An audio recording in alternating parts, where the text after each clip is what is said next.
Welcome to the Karen Kenney Show. Hey, you guys, welcome to the Karen Kenney Show.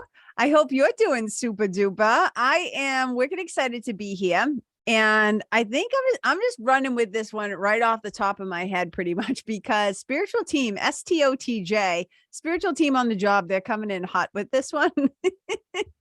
And I can't resist. Like when shit is put in my head and it's like, talk about it, or I'm like, all right, I guess we're running with it. This is what we're going to do. So I'm not sure what this sucker is going to be called. Maybe something like At Your Core or At Your Center or something like that.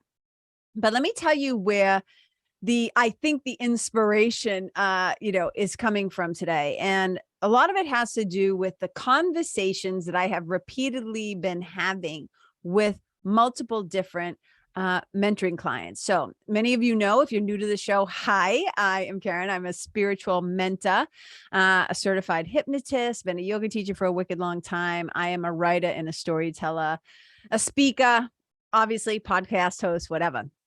So on a lot of my work in spiritual mentoring, sometimes I do it in group form within my membership, The Nest, and sometimes I'm doing it one-to-one with private individual clients in what I call the Quest, which is my one-to-one spiritual mentorship program. But whether I'm talking to people in the Nest or people from the Quest, this is a repeating theme that happens. And I feel like this is why it's really kind of bubbling up to the surface, because I think I have used this example, which I will share with you, dear listener, in a moment.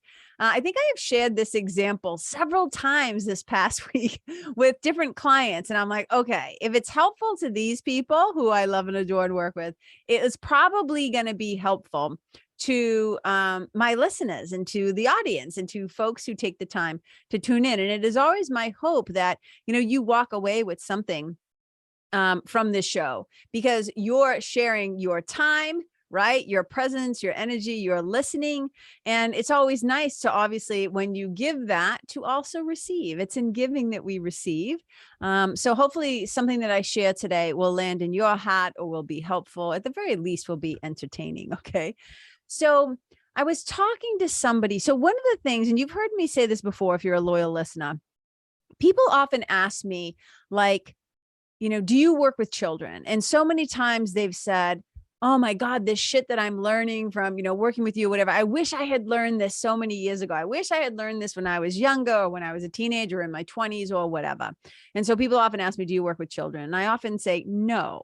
And I say, well, I say no, but here's the asterisk, right? Here's the hashtag funny part. I always say I work with adults, but really what I'm working with is little kids in adult bodies who still have some stuff that they're working through. Okay. Now, the reason why I'm telling you that and why it's important is it really kind of fits into today's theme of like at your core. So one of the examples that I often say to my clients is this, so let's say I'm working with you. Let's just make up a client. Let's say I'm working with a woman. She's 43. She's come to me for some support, spiritual mentoring. We're doing whatever we're working on. And I'll always say to her, so like right now, the rest of the world is experiencing you at 43. But one of the things we have to remember is that when you were a little kid, when you were a little person, you already kind of had within you the potential for who you're going to become based on your experience, your environment, the things that happened to you, the beliefs that you had, the meaning you assigned to things, right? I think it was Aristotle that said, it was either Aristotle, Plato, one of those smarty pants. He said, show me the boy, or no, give me the boy until he is 8 and I will show you the man. Give me the boy until he is 8 and I will show you the man. Meaning that the biggest impressions that happen to us, especially, are often when we're younger. And that's when the world can really put its imprint on us, on our subconscious, on our beliefs and stories about ourselves, et cetera, et cetera. And so one of the things that I'm often saying is that as a little kid, we can already see within us the potential of who we're going to become based on our environment, our meanings, our stories, all these things, right? But as adults, we have to also consider the fact, or just consider the idea. Let's not call it a fact because it may not feel true for everybody, but let's consider the idea that we have within us as an adult always these younger versions of us. The little kid, I always draw it like a little hat. I do these little stick figures and I like draw these things for my clients. Hashtag little weirdo alert. So I draw these little pictures for them. And I say always within the larger person, the adult, and I draw a little hat. I'm like, there's the little kid, but also within the little kid has the potential for this person you're going to grow into, right? That you're going to become. And so I was talking to somebody today, one of my clients today, and it doesn't matter who, because this is like a universal concept, even though it was being used on a personal level. But I've used this example with several people. So here's the deal. Okay. Do you guys know what Russian, they're called many things. And I wrote down the name because and please forgive me if there's anybody from Russian heritage. If I mispronounce this, I do not mean to butcher it, but they're officially called matryoshka, I think, dolls. Also known as Russian nesting dolls. Sometimes they're called stacking dolls or tea dolls or whatever. And if you have never heard of them or seen them, let me just describe them for you. So you basically have this little tiny baby doll, okay, that sits at the center, the core of this thing. And then on top of it, you have all these other like larger dolls around it.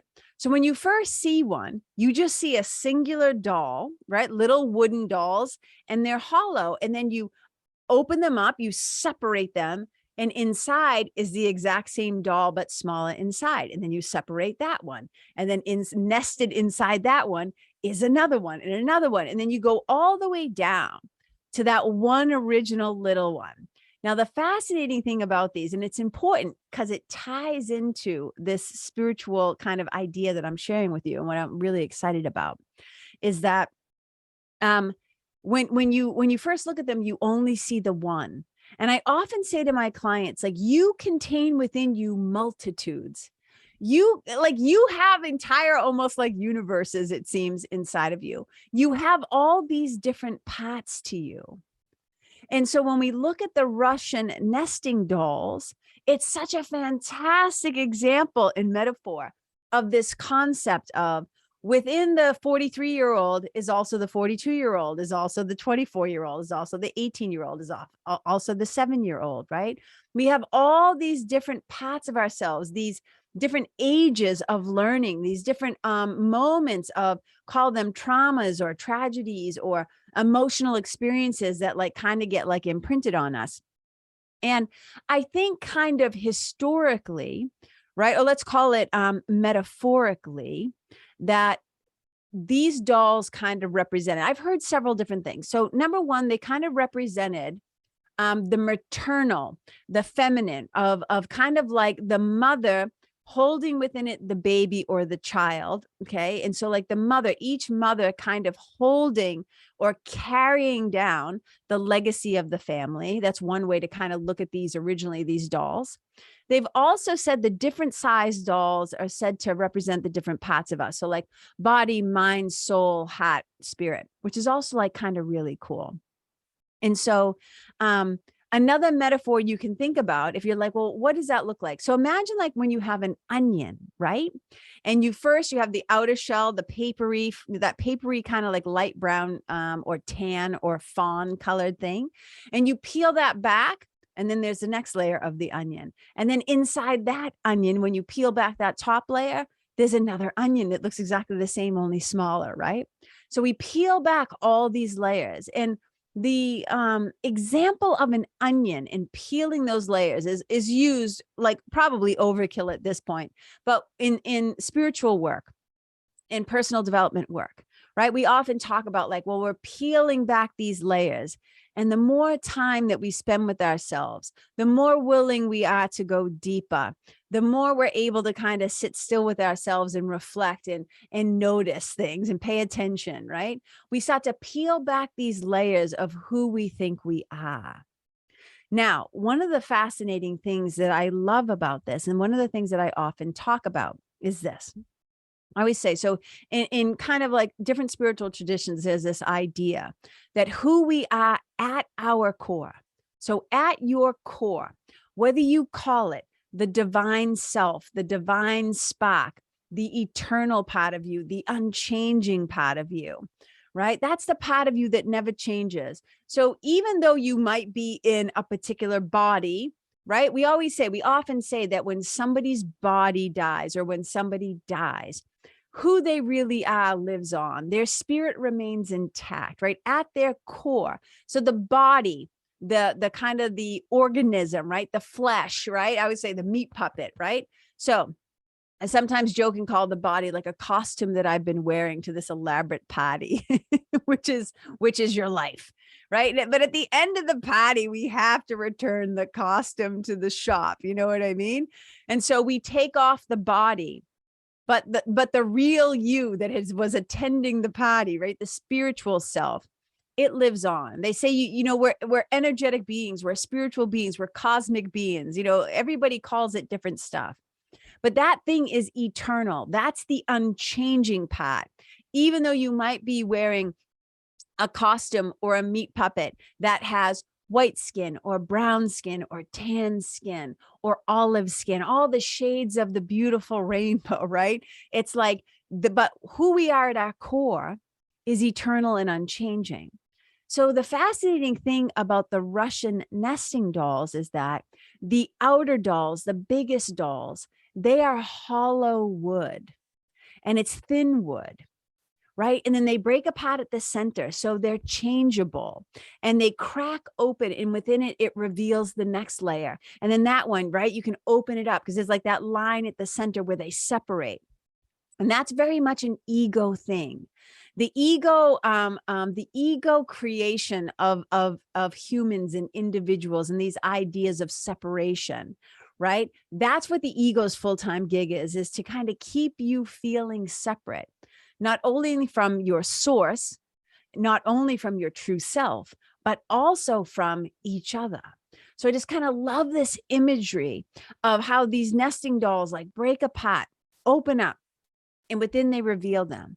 And all the outer layers of these dolls, they're painted elaborately. And isn't that what we do, right? Whether we use makeup or we put on earrings or tattoos or we wear clothes or fashion or whatever, we're always kind of dolling up in some way. We're always doing something to these meat puppets, right? And then within us, right, you have all these external changes, like how the skin is going to change and we're going to age and we're going to get wrinkles and we're going to get older. But within us, and I can tell you this at 54, my sweetie and I joke about this all the time. He's 57. And he's like, I don't feel 57. And I'm always like, I know, right? The little kid in me, the 12-year-old, I always say the 12-year-old in me is alive and well, right? So when I was a little kid, one of the neighborhoods, so there was like, several neighborhood moms, right? Where everybody kind of knew the different moms. So there was a woman named Judy Gilligan, Mrs. Gilligan. And Mrs. Gilligan, I was such a tomboy, like such a tomboy. I looked like a boy probably till I was about 13. So Mrs. Gilligan never called me by my real name. She called me Harry. So like Harry was, Harry was my nickname. So the other day on my birthday, last week on my birthday, some of the Gilligan kids, because there's a bunch of them, right, were wishing me happy birthday. And one of them saw a picture of me that I had posted when I was little. And she wrote in big letters, Harry. And I said, oh, trust me, Harry is alive and well. She is alive and well in there, And I really do believe that. So, but here's the thing about the Russian dolls. I'm going to make my point. So the outer layers are like hollow and they separate. And they keep whittling down to the smallest bit. And the fascinating thing is about that smallest baby doll that is nestled within these stacking dolls, these little tea dolls, that little sucker is solid wood. That little bit at the core is unchanging. You can knock on it. It is like knock, knock, knock. It is solid. And I think it so beautifully kind of represents the spirit, right? Who you are at your core, at your center, is unchanging. It is perfect. It is divine. It is innocent. It is whole, and it is holy. And its natural state, right, is to be like kind of that vibrant, happy, peaceful, safe, content, right? I just think about at the core of us, at our center, that's who we truly are. And then, so let's look at this. So whatever metaphor makes you happy, run with the onion or run with the nesting dolls, right? I'm going to go with the nesting dolls. But at the center, you have this unchanging self, the eternal self. And then layered on top of those things, right? So I always say, we come into the world, we are so innocent. We are so full of wonder. We are, we are like extensions of the divine. That's what I always say. We're just all God's kids, whether you believe in something that called God or not. Like that's not, we are all extensions of love. We are all extensions of goodness. Okay. So we have this solid part of us that never changes. And then life happens to us. Our childhood happened to us. Our parents happened to us. God bless them. God bless them. Most of them mean well. Our earliest caretakers, our siblings, our religions, our churches, our schools. You get bullied, right? Whatever. Life happens to us. You're an immigrant. You're an outsider. You're different. You're this, you're that. You don't feel like you belong. All these different experiences that can happen to us, right? You feel like you're an alien. That's how, does anybody ever feel that way? Like, how did I end up here? This world does not feel like home. Double amen hands if you can relate to that, right? So we have at our core this innocence, this beauty, this powerful little being that is eternal, that is spirit. And then very much human shit happens to us, right? The human experience, the human classroom, right, starts to happen. And then we get a layer, and then another layer, and then another layer, and then another layer. And before we know it, we forget. We forget that at our center is this divine self, this little divine spark, this part of us that is just so fucking fantastic. You know what I'm saying? It's just like so fantastic. And it's so beautiful. And it just sparkles. That's the way I see it. Like when I say to people, keep on shining your light. Like that part of you that is like the light of the world. But what happens is all these layers get dressed on top of it, get stacked on top of it. And we don't see the glow anymore. And we forget that it is there. And I think one of the beautiful things that spiritual mentoring does, spiritual mentorship does, personal development work, whatever you want to call it, right? This spiritual work of coming to know ourselves, to return home to who we truly are. What it's doing is it's kind of like breaking open these constructs, removing these labels, going within and going in and peeling back all these layers of ego personality, the labels that people have, tried to put on you, the ones you've put on yourself, the boxes you've been put in. You know what I'm saying? So it really behooves us. It's really helpful to us, to every once in a while, and I do this with my clients, to really just stop and look at, what we're taking on based on what other people are telling us about ourselves. What are these outer layers that we have come to believe? What are the stories, right, that we're walking around with that weren't even ours to begin with? So I also think about these nesting dolls as really representative of like generational trauma. So maybe historically, they were the symbology or the symbolism or whatever, the symbology of these was a chain of mothers carrying forward the family legacy. But I also can see it as a chain of mothers carrying forward the family trauma, the generational trauma, especially when it doesn't get resolved.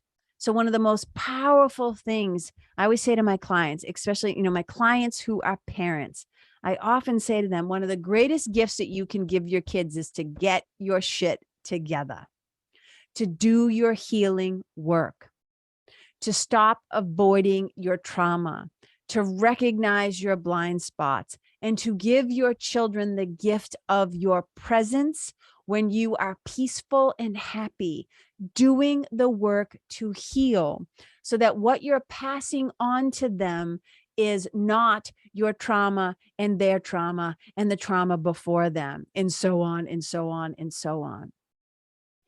Ancestral healing. It's a very powerful thing when one person in the generational line says, that phrase, the buck stops here. Well, it's like the bullshit stops here. And at some point, it's no longer enough to understand why we do what we do, because I think that that's fantastic. I think understanding our history, understanding our trauma, recognizing like, yeah, well, my dad never told me he loved me because his dad never told. That's all great to understand that. What I'm most interested in is once we recognize that, once we grieve the loss of not having that, right? What that little kid in us that really needed. Once we do that work, then the question becomes, because we don't want to skip those parts. We don't want to skip this makes me sad, cry your tears, do the whole rigmarole, right? Like that part is wicked important. We're not high bar jumping that. We're not hurdling that sucker. We're going to slow down. We're going to pause. We're going to be with it. And we're going to do the work for however long it takes to kind of start to heal that stuff. But then once we recognize that there's healing to be done, the question becomes, what now? What am I going to do about it? Where am I in this lineage? And what am I willing to say, this stops here? And even like me, right? Like I don't have children. I'm not raising well, I have furry kids. I love my kids so much. All right. I don't have human kids though. But I often look at like, I have what I call spiritual daughters, and I have furry kids, and I have clients. And, clients are one of the ways that I extend, like, I'm not their mother. I don't mean it in a creepy way, but it's one of the ways that I can extend, right? That crone wisdom, that old lady wisdom, the stuff that I've learned as it's been passed down to me that I can now share with others. They might not be in my quote unquote biological line, right? My DNA is not getting passed down, but my spiritual DNA is. And that to me is really exciting. So it's not like we only have influence as people who birth children or raise like kids, right? We can touch the world and have influence and impact in so many ways, you guys. And so as I was thinking about this, right, I was just like, how amazing is it? Right. And if you've ever seen me wear, I haven't made them in a really long time, and I'll probably never make them again. So they're kind of like, I don't know what we would call them, antique pieces at this point. But my sweatshirts and my t-shirts that say, stop playing dumb on them. It sounds a little harsh, but I don't mean it in a harsh way. And it's always funny, the meaning that people assign to it when I'm out in public wearing one of them. Because what it really means, what stop playing dumb really means is stop playing dumb about who you really are. So in this example, we would go down to that smallest little nesting doll, that solid, unchangeable, eternal, spiritual, divine spark, that light of the world part of ourselves. Let's stop playing dumb about the fact that we are an extension of all the love that is, that we are extension. Again, you want to call it God's kids, you want to call it love, you want to call it your highest self, divine spark. I don't care. I don't get hung up on what we call it. It's just knowing that there's a part of ourselves that is just, like I said, it's perfect. Now, let's be clear. I could do a whole podcast about this, but I'm just going to say like a couple of sentences about this. Let's be clear. When we say spiritually, right, you're perfect just the way you are. Let's get wicked clear what I actually mean by that. I can't speak for what other people mean by it, but let me explain what I mean by it. When I say who you really are is perfect, or you're perfect just the way you are, I'm talking about that divine piece of you. And I always add, but trust me, your ego personality could probably use some work. And P.S., mine too. I always say, I am my first client. I'm my first guinea pig. I'm always the one who is doing this stuff to herself first. And then I get to share it with my clients if I find through evidence that it has been effective for me, right? So here's the thing. Yes, we are all perfect at our core. We are all perfect just the way we are. And our ego personality constructs could use a little polishing, could use a little work, take off some of those rough edges. You know what I'm saying? But I just love this idea of the matryoshka, the matryoshka dolls. They're sometimes called in the West babushka dolls, but they don't call them that apparently, from what I've learned through doing a tiny bit because once I was like, oh my God, I got to talk about this. I'm like, well, have enough respect to go and try to do a little research and find out what they're traditionally called. Because I didn't even know if calling them Russian nesting dolls was correct, but apparently, at least what I can find, that is what they are referred to. But these little babushka dolls, right? And I love that word, babushka. I think it means like old woman or old lady. And I always think of a little old lady wearing a little kerchief. And that's where I'm heading towards, right? So here's the last thing that I want to say that I find fascinating about either onions, because even with onions, you have to cut them open, right? So one of the things that we often do is, rather than relating to that part of ourselves, we have that spiritual amnesia, right? Again, that's the whole stop playing dumb thing too. We kind of get this spiritual amnesia and we forget who the fuck we actually are. And we start to buy into these old beliefs and these old stories that don't serve us. And that's why I'm always, my whole thing in the work that I do is called Your Story to Your Glory. And it's about rewriting some of these old stories, these old unconscious or subconscious, these old subconscious programs that we have that don't serve us anymore. And that's why I always say, like, I use hypnosis to de-hypnotize people from these old beliefs, these old stories, these old patterns, these old behaviors, these old identities that just don't serve us. And so we often, we over-identify with those outer shells. Let's go back to the dolls, right? We often overly identify to a fault those outer shells. And we stop forgetting about at your core, who you really are, that spiritual self, that divine self. And we're way more focused on the external shells, right? The external self. And one of the things is, think about the design of those dolls.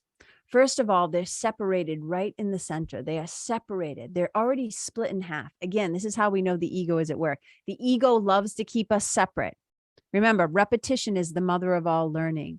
So I'm going to repeat things sometimes, a couple of times, because it also is good for my own ears to hear it as well. But the ego is always looking to keep you separate from your source, from spirit, and from your true self and each other. That's the racket that it's always running. So when you think about those dolls, right? And how they can be separated from themselves, and you can open them up, right? Right at that seam. What are we doing when we're separating it? It's almost as if we're breaking it in half.